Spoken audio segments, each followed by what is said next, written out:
Congratulations on your brand new DIY Atria. Let's get it uncrated. First step, remove the envelope.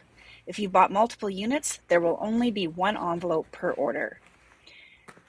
Inside the envelope, you will find mounting screws and a Robertson drill bit. Install that drill bit into your power drill.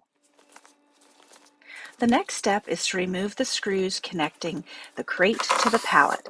Using your power drill, remove the screws as indicated on the base. They are marked in red. Let's get that crate off. With a partner, carefully lift the crate straight up and off the unit. Place it aside on the ground. Pro tip, put some scrap wood down on the ground to make placement easier.